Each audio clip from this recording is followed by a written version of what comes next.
daily dose of inspiration.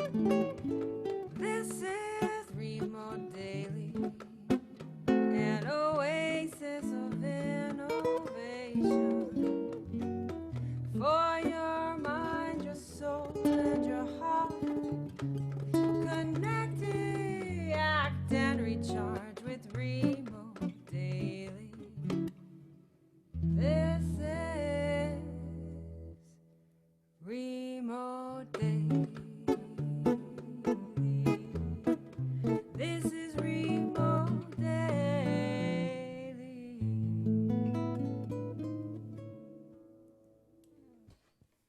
Across the ocean from Cape Cod all the way to Norway, please welcome our guest, the co-founder, Chief Product and Chief Technology Officer at Whereby, Ingrid Odeaard. Ingrid, thank you so very much for joining us and welcome to Remote Daily.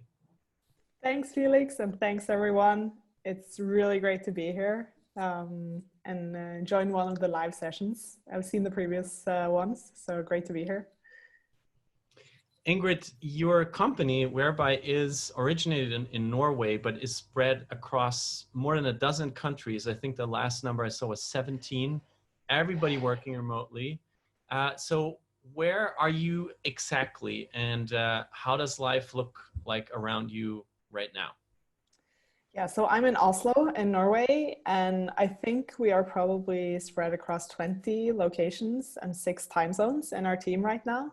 So the majority of people is here in Norway because that's where we started, but we have actually an office here in Oslo and also in Molde, which is a small town on the west coast of Norway.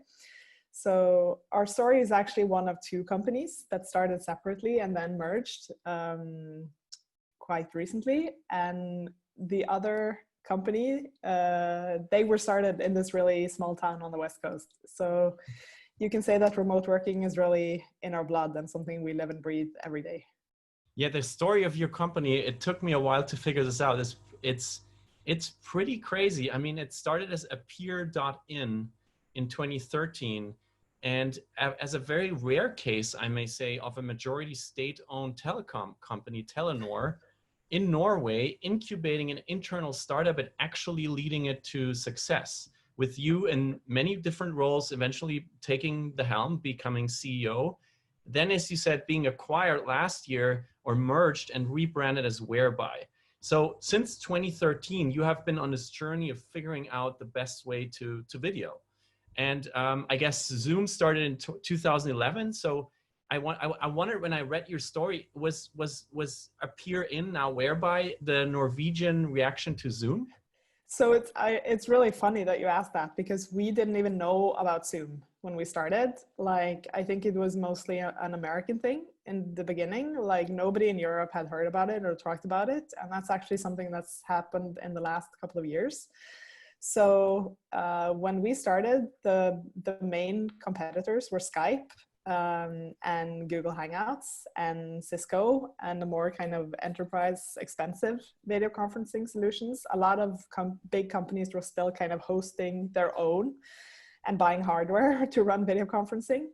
So I think it's been a tremendous change in the market over those years. But we basically started to try to solve our own problem of being a developer team with people who could work from home and were sitting in different locations. And it just took so long to get everyone in the call. So that's why we came up with the concept of having a room that is always there and people can go into it. When you have agreed to meet. And also it was partly technology driven, because in 2013 this new web standard came out in Chrome and Firefox browsers that basically allowed you to start a video and audio call without installing any plugin. So that was brand new and something that we really foresaw would become a big opportunity. And I mean, so when I teach young journalists in building their own media brands, and the journalism school is actually using Whereby. It's in Germany, so they were looking for something close by. And ever since I've been using Whereby, it seems to me like it's kind of like it's a little bit hipster-ish. It's kind of like, it looks good, it's cool, it's like easy to use. It's kind of like a craft beer version of Zoom in a way. And you know, we asked the community in the beginning, what was your most beautiful, like your most profound moment on video? And you could see that the entire life was unfolding on this platform over the last couple of months. So may I ask you, on your own platform, what was the most beautiful moment you've had? I mean, so there are several for me. I think it's really kind of connecting with people, either through an interview. Like recently, we've grown the team a lot, and we obviously do all of our hiring remotely. And now we've just really brought in some amazing new team members. And within 15 minutes, like really being able to connect with someone and then meet them in real life afterwards, and it feels like you've known them for a long time. I think that just continued to amaze me. And the weirdest thing is when I meet someone in real life, I'm often surprised by how tall they are or how short they are. Like it's really hard to get an impression of the height of someone over a video. But I also want to share a couple of stories from our users. Like one of the things that touched me the most during the COVID pandemic was I had a grandmother who passed away 2 years ago, just before my daughter was born. So that was very sad. But she had several surgeries before this, and after that she went to a nursing home, and she was the first inhabitant there who had an iPad, and she asked them for Wi-Fi, and they didn't have that because nobody had asked it before, and she was 88.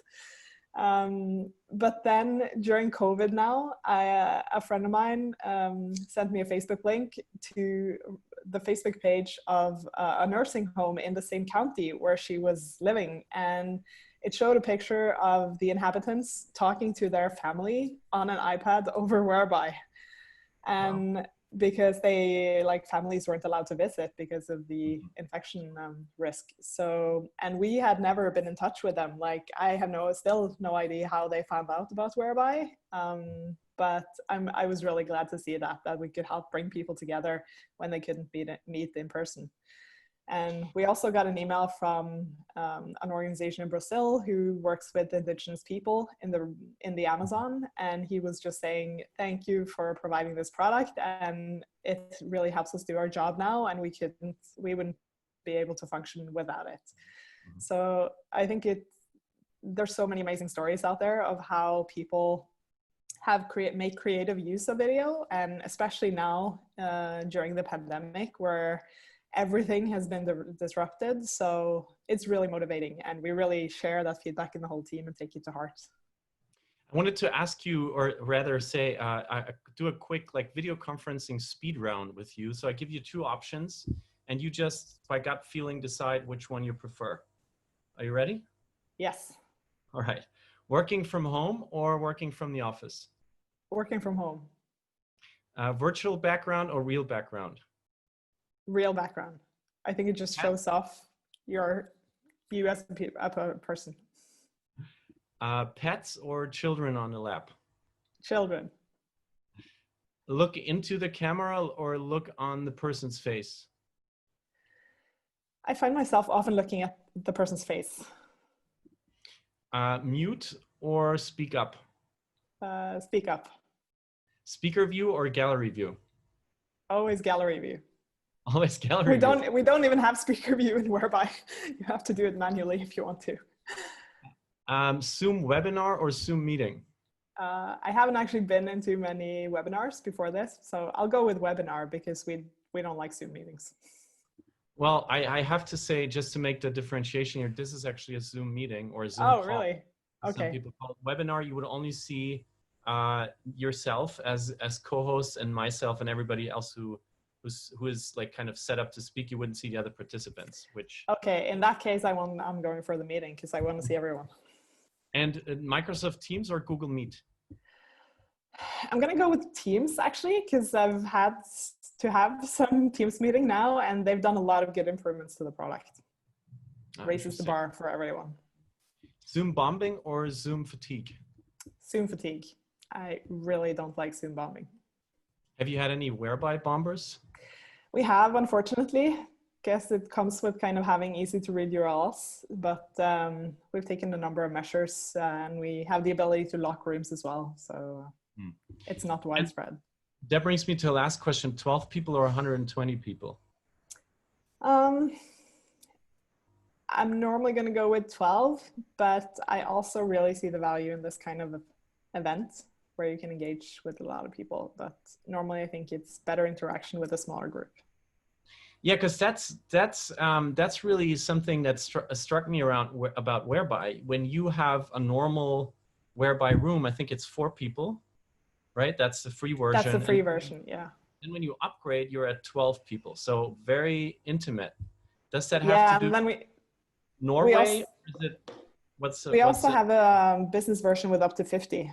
Okay. And we're working on increasing it. So it's mainly a kind of technical and product limitation. Like we're a very small team. We've been 25 people for a long time with around 10 engineers. And if you compare that to Zoom's 500 or 1500 or I don't know. So we have to prioritize really hard what we spend time on. Mm-hmm. Yeah, I mean that the crazy thing about your technology is also that you wouldn't need a software like you need on Zoom that you download and fire up. It's just a link and it's in your browser, and then all magic connections happen. You can do screen shares. Today I tried something where you actually keep your Whereby screen and you go to other apps, which is really interesting. Also doesn't happen on other platforms. So you have added a lot of things just over the last couple of days and weeks, and I would love to talk to you about, you know, that whole conundrum of all of us being on video. And in the chat there's some learning around Zoom bombing, you know, like all the things that were happening over the last couple of months, because we have learned that also now through scientific studies, productivity in general has gone up, but the sense of belonging in teams and organizations has gone down. Felix, can I ask a question before we continue? What is bombing? Oh yeah, hi Derek. So you just bombed our conversation. So it would basically mean that you just unmute yourself and you come into a Zoom call that is open, that is not protected. Used to be a normal thing in the first 9 years of Zoom, and you would just come in, scream so that nobody else would hear anything, or which happened most of the times, you would share graphic images. You would basically hijack the screen share. And we have had that happen in a very early days of Remote Daily, because just like everybody else, we didn't know about you know, people looking on Twitter and other social media for open Zoom calls. So we had people who just jumped in, started screaming. They didn't show their name or face. They started sharing graphic images, and we had to abandon our meeting, our call. We came back. And they came back with a different name, and we couldn't block them. So we had to abandon the entire session. That day, I wrote about 80 emails to everybody who had signed up. I explained the phenomenon. I reached out to Zoom, the company. We started a conversation. The speaker that day came back a few days later, and we discussed this entire phenomenon at length. It was a traumatic moment, and I think it led to Zoom, the company, changing a lot of things around what is happening on their platform. I guess I can envision the same for Whereby, because as we are all in our homes on these calls, to have somebody disrupt us and disturb us and jump in and do something that's very shocking is kind of like, yeah, it really shocks you. It's a traumatic experience, and it's very hard, especially, you know, imagine there is a proposal going on Zoom, or a funeral ceremony, or as it also happened, very, very large organizations with thousands of employees having a town hall, and somebody jumps in. There were a lot of very drastic things happening, and some of our community members here shared in the chat, it happened to them as well. It happened to a lot of people out there, and I encourage you all to, you know, Google Zoom bombing. There's great resources out there. This Zoom call is now very safe, so I think we have a very low risk of being, you know, Zoom bombed again. That is also because Zoom has ramped up their security massively. But maybe Ingrid can also chime in and share some experiences of how it was to face this phenomenon at Whereby. Thanks, Felix. Sure. Yeah, I mean, we have had the functionality that you mentioned of kind of locking the room. And then we have also like a welcome room where people can knock. But for us, you can also see a picture of the person knocking, so you can see if it's one of the guests that you're expecting and let them in or reject them. So we've had that from almost from the start, basically. So it's been a core functionality. What we had was that rooms were open by default when you created a new room. And as we saw kind of a wider audience of people not being used to do video conferencing were coming in now during COVID, we changed the default to be that all rooms are locked. So then you could still open them, but then you made kind of a conscious decision and hopefully then understood how the feature worked. So I think that really helped, and we haven't really had any cases like this. Also, we allow the room names, like for Zoom, it was a set number of numbers only. That was the meeting ID. And for us, it can be any Unicode letters, basically. So it's a much wider variety of room names, which makes it less vulnerable to that kind of guessing. And we've also added a lot of controls for the host and the owner of the room to kind of stop, mute people, kick them out, and stop their screen share and so on. It's a huge topic, and I'm thankful for Derek for jumping in here and just asking on behalf of everybody who was asking in the chat as well. I think it is something that we have to grapple with once we turn platforms into maybe our part of our lives. There are bad actors interacting with that fact, and it happened to Zoom and many others. But Christopher just kindly reminded me to return to my initial question. Thank you, Christopher. So Ingrid, you have been working remotely, growing your company, first inside a large organization, now out there on your own since 2013. What is the one thing you wish for the world to understand about how to actually do better mentally while working remotely, while living on video, while being in your home and having this as your window to the world? So I have a couple of things, but maybe start with the first one. And it's also tied to why I said real background. We have this saying when I onboard new employees, and I say, it's okay to bring your whole selves to work. And by that, I mean, like, you might have a bad day, your house might be messy, but that's okay. Like, we're all people, we're all working together, and we need to build personal relationships where it's okay to have a bad day or be a bit lower energy. So I think creating a company or team culture where there is space to spend the first 5 minutes of a meeting chit-chatting about the weather, like what were you up to this weekend, how are you feeling today? And I always do that when I jump on a call with someone, because it just kind of maintains those social relationships. And also when we have new team members come in, we kind of set up an onboarding plan where we book in virtual coffee chats with a lot of people in the team so that they get to know people. And the agenda is just to talk about personal stuff and get to know each other as people. But you really need to kind of over communicate in a sense to replace some of that social interaction that you would have in the office or by the water cooler. So we were supposed to have like a physical offsite where we fly everyone in for a week of like fun and team building. So instead we did a remote retreat now in June, and we had a small team of employees who kind of scheduled a lot of activities. So one of the things we did was everyone shot with their phone like a 2-minute video of their crib. So showing off where their house, where they work, where they sit, and just talking a bit about their life in general. So we get an impression of what their working situation is like. But you're just reflecting on what you just said about like bringing the life into the video thing. You're an executive, you're an entrepreneur, you're a partner, you're a mom, you've been under lockdown dealing with this crisis. Like, you have had a lot of things going on in your life. And I think what we all shared over the last couple of months is this kind of blur between, like, the line between, work and life completely disappearing. So how do you actually create a safe space for mental health within your own team to say, okay, this is how you can draw a line between work and life, or home and an organization?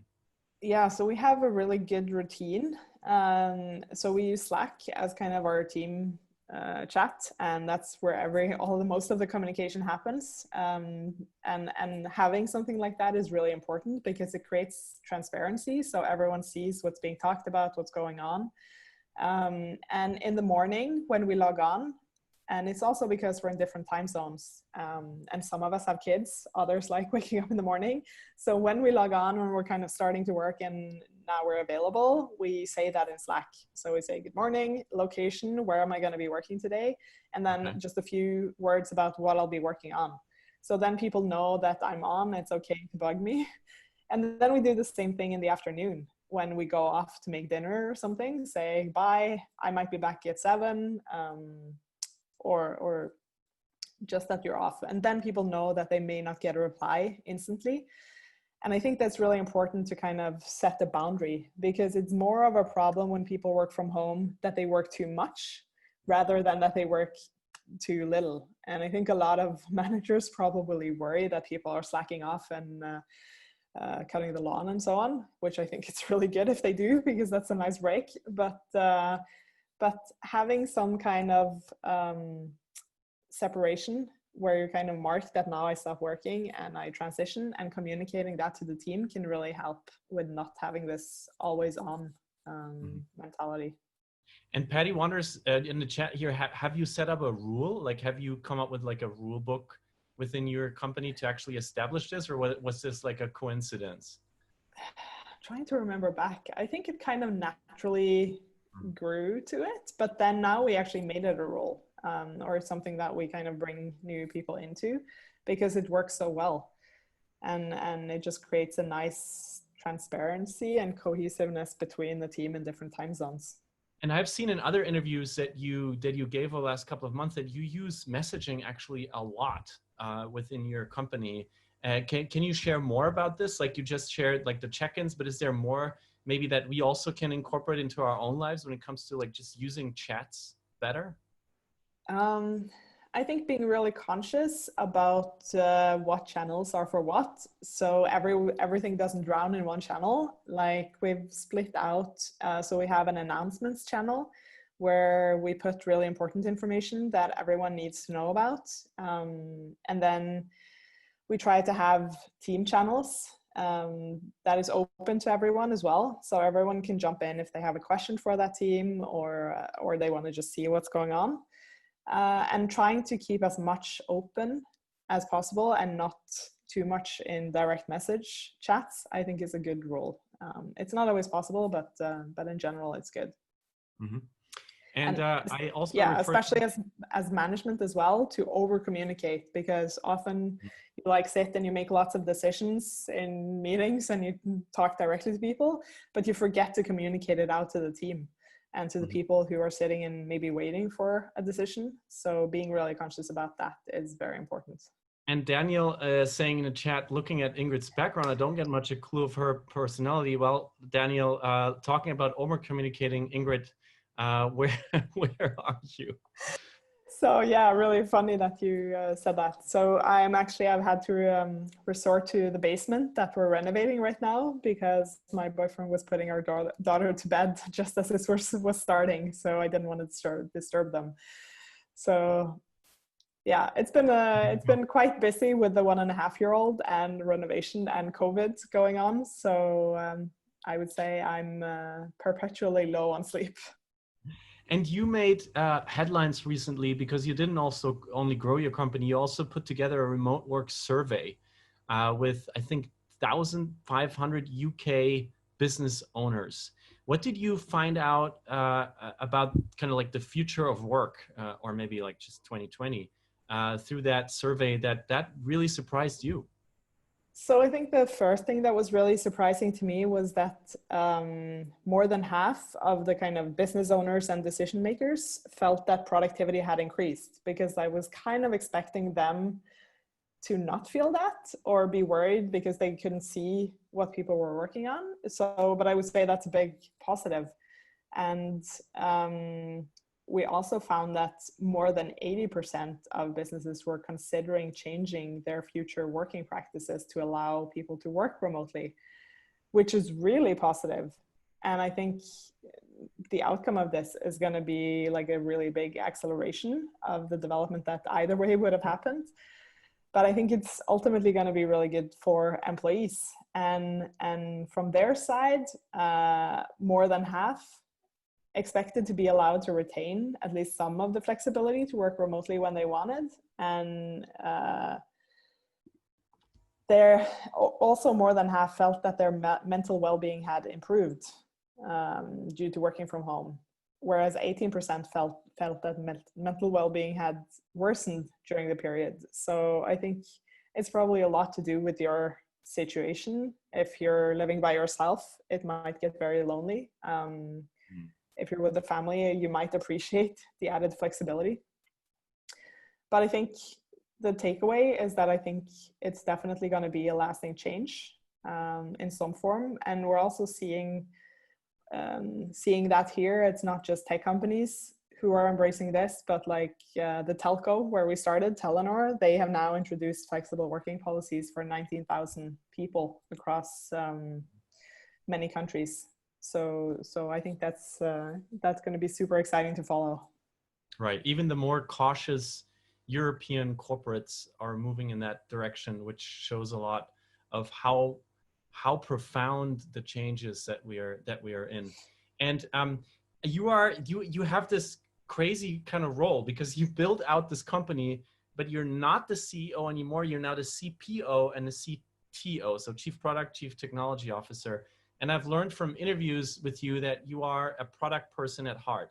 So I have to ask you, when you look at this entire landscape of, all these companies now trying to find the best products for their changing world of work, there are so many out there just in your own competition. Like there's, of course, the one we are on now, then there's GoToWebinar, there's BlueJeans, there's Hopin, BigMarker, Crowdcast, Teams, Meet. I mean, even Slack now offers video calls. So what are the products that you actually use next to Whereby? So when it comes to calls, like we only use our own product. We occasionally get dragged into a Zoom or a Google call, and it's actually really useful to see the competition. But for video, we are big users of our own product. One that we have started using recently is Loom. And it allows you to do a screen recording while showing your video in a small bubble on the side. So it's actually a really nice way if you want to explain something to a group of people or a teammate in a different time zone, but you're not able to meet with them in real time, to just record a Loom and send the link to them and they can watch it when they have time. So it's something that we work a lot with in our team, is how do you kind of balance and use async and synchronous communication together in a really good way. So when you're spread across time zones, it's also really hard to gather everyone in the town hall meeting, for example. So we try to share as much information as we can async and only do meetings once in a while, and always record the meetings and upload them back into Slack so that people who were away can watch them and we can refer back to them if we need to. Very interesting. Yeah. And Patty just mentioned another, the kind of offspring now of these video platforms. Loom is one of them, and the other one is right now in beta. I'm sure you have seen it. What do you think about these like enhancing tools that are now sitting on top of video platforms? Yeah, I really think looks interesting. So I look forward to trying it when possible. And I think it's great that someone is kind of rethinking what a video call should be. That's what we have been doing for a little bit, but there's even more radical innovation coming now.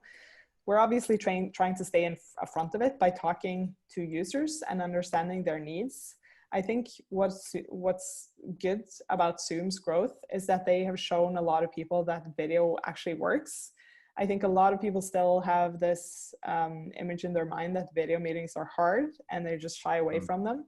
But now people have seen that it actually can work, and that paves the way for a lot of innovation and adoption of new services like us.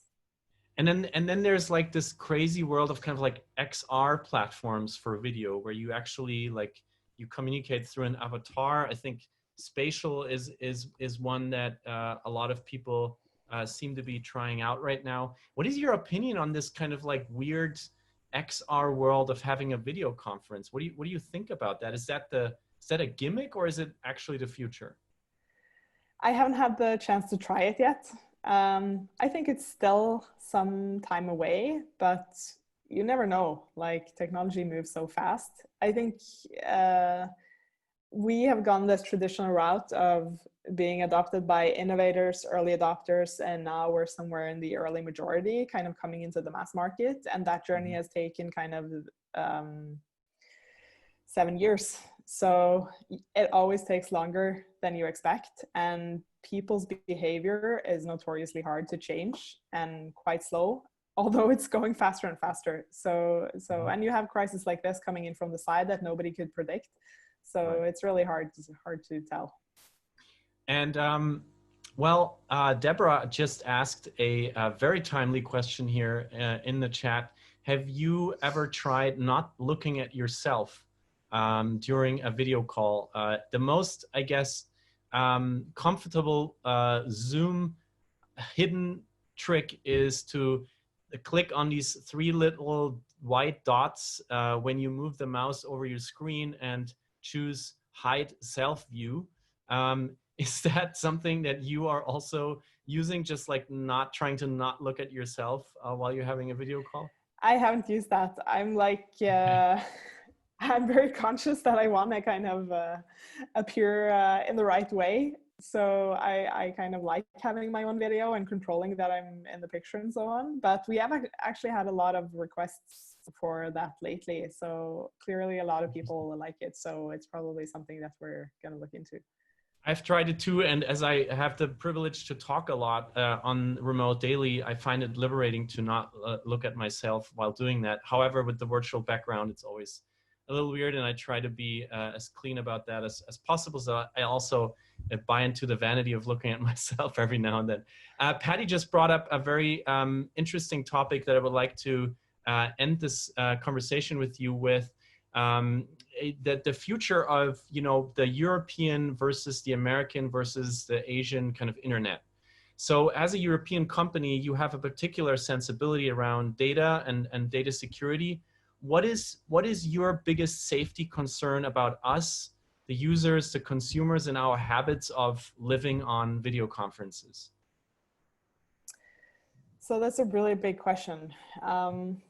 I think we, as the ones who design the service, have a really big responsibility in both designing the service in a way that helps the user use it in a safe way. Like I mentioned, we changed the default to be able to do that. So we spend a lot of time trying to uncover kind of users' expectations, and we have this principle that we use. It's called the principle of least astonishment.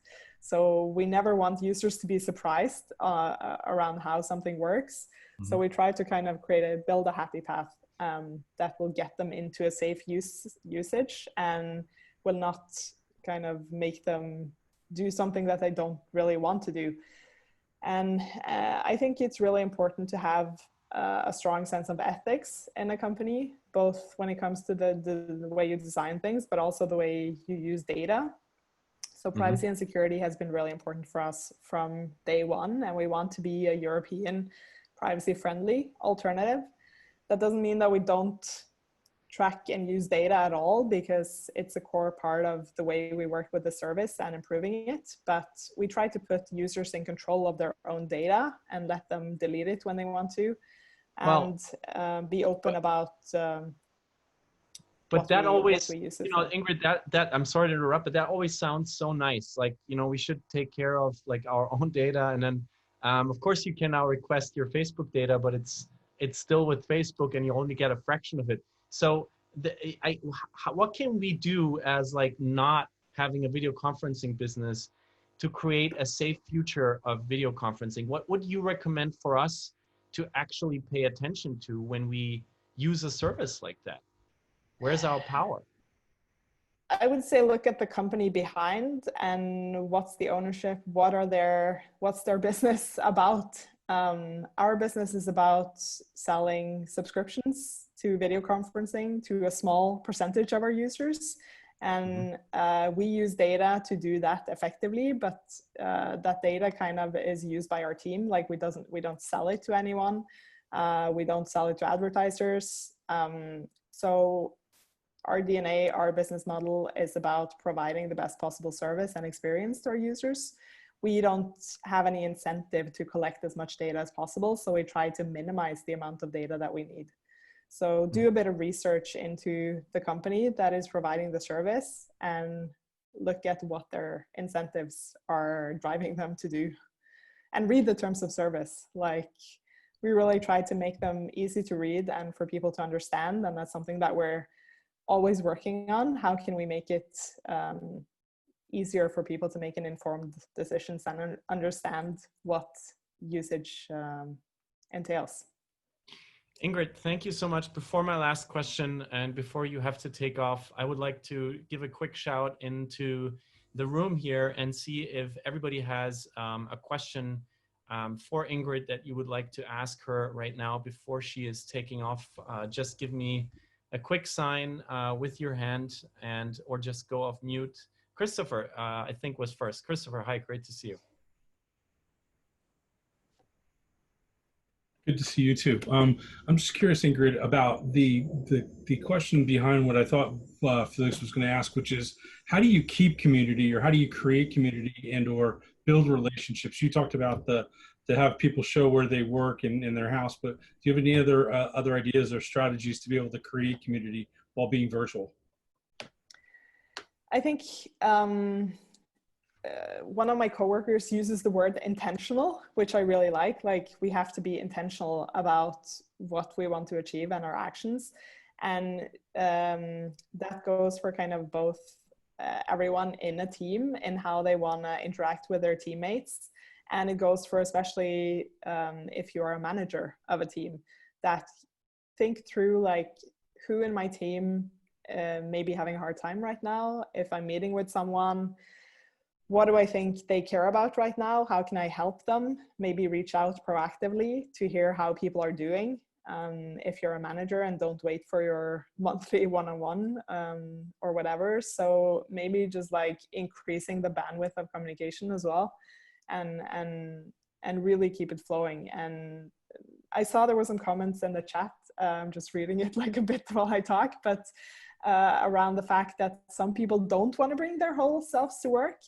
And I mean, that should be okay as well, but I think it's really, it gets a little bit harder when everyone is sitting by themselves at home and you don't get the amount of social interaction that you normally get when you're in an office. So I think that's maybe a reason to reconsider that a little bit. And it doesn't have to be about sharing your entire life story, but it can be just making small talk to get a sense of someone and maintain the personal relationship. We also have a weekly, what we call a Friday.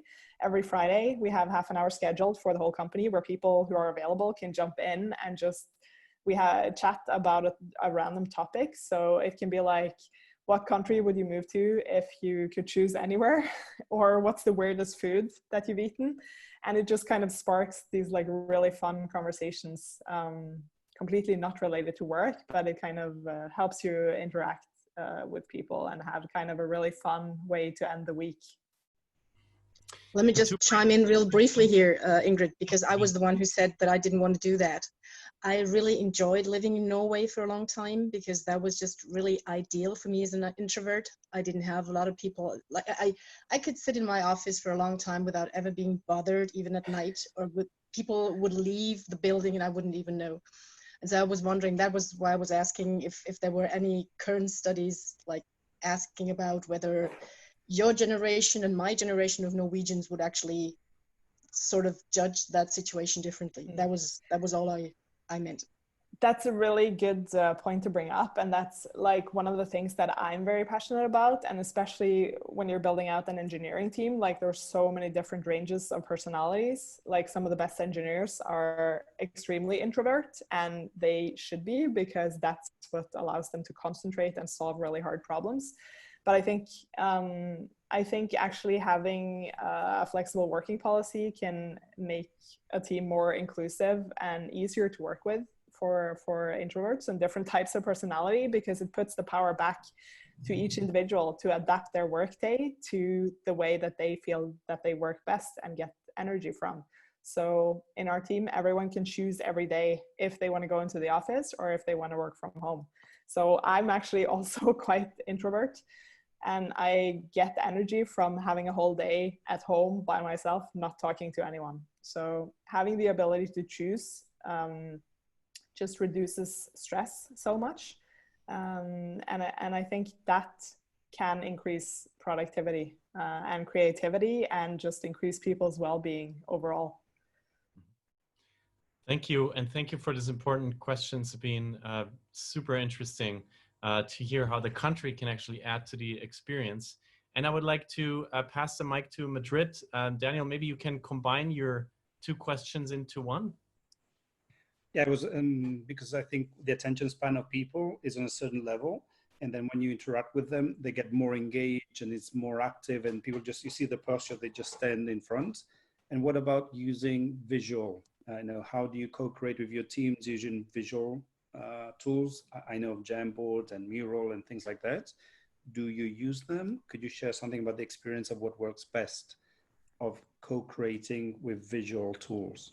Yeah, really great question. I actually used it today because in June, I think, we launched an integration with Miro. So you can actually now open a Miro board inside the call, and everyone in the call can interact with it. So we've actually run some really good workshops there where people are kind of adding sticky notes. And that's been one of the things that's really been hard to do with a remote team before. And now I think it's possible to do well. We also have integrations with Trello. So we've used that before as well for kind of brainstorming sessions and everyone adding in ideas or problems, and working together on a Google Doc. If you're all kind of putting together slides, can work really well. So that's one of the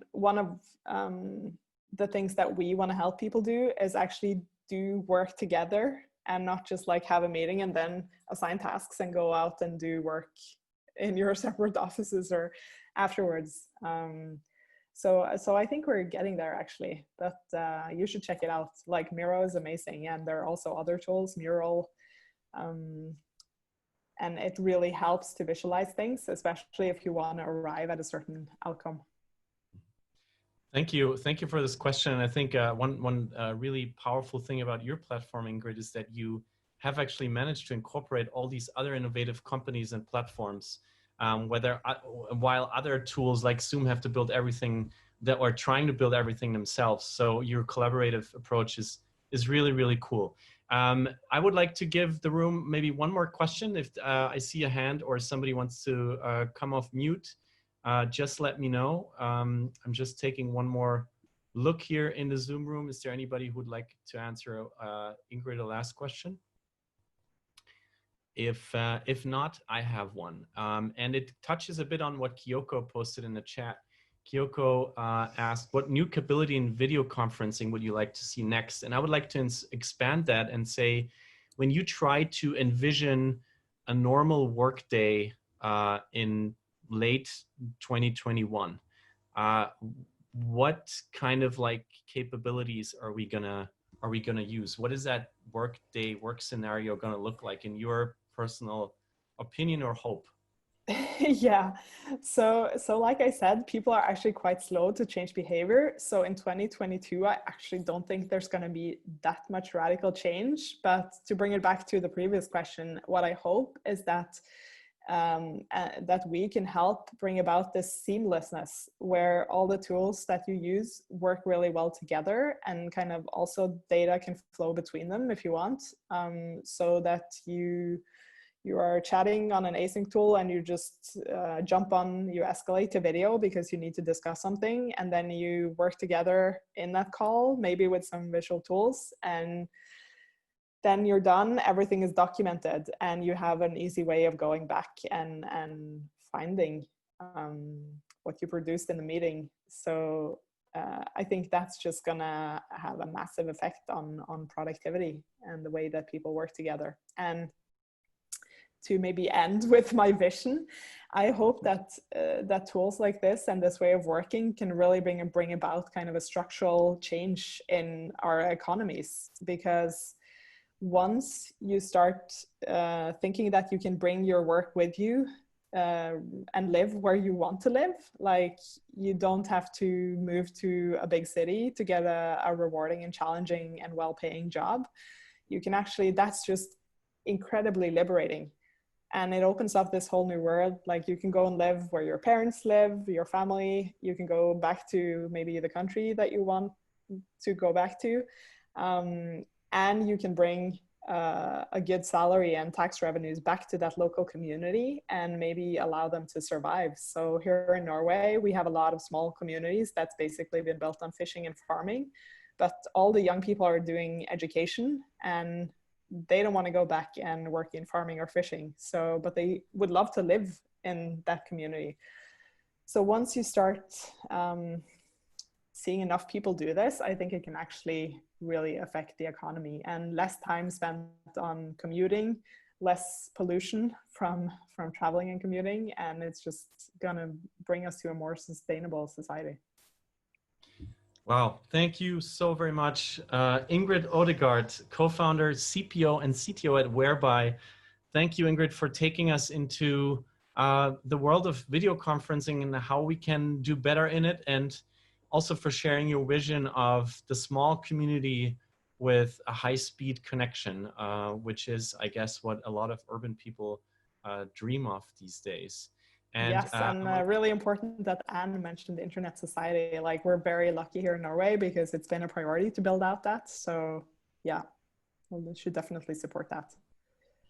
Thank you. And I want to thank you for your time in the midst of renovating, childbearing, and having your family around. Thank you so much, Ingrid. And everybody, give Whereby a try. It's absolutely worth it. And thanks so much for joining us, Ingrid. Any last share you would like to, any last piece of advice or one thing you would like for us to take away from today's conversation with you? I think we covered a lot, but lots of great questions here. And I would say nobody has figured this out. Like, we're all constantly experimenting. So just try something and see how it works and change it. And yeah, we're making new ground. Thank you. And really great to meet you. So thanks for having me. Thank you. And thank you so much for everybody who is here in the room with us today. Ingrid has to go back to her Norwegian life. So we say thank you and hope to see you soon. And now it's time for you to connect. If you have not participated in our breakouts, there will always be 3 to 5 people in the room. There's no agenda. You can reflect on what you just heard or just vent about anything that's going on and meet new people, because this community, I'm telling you, it gives me goosebumps every time I look at the gallery view here. So many amazing people taking the time to be together. So please enjoy the breakout rooms that Britt is inviting you to, and see you back here in about 10 to 12 minutes. And the invitation should have just popped up. So please enjoy. There's going to be more music and more conversation on the other end.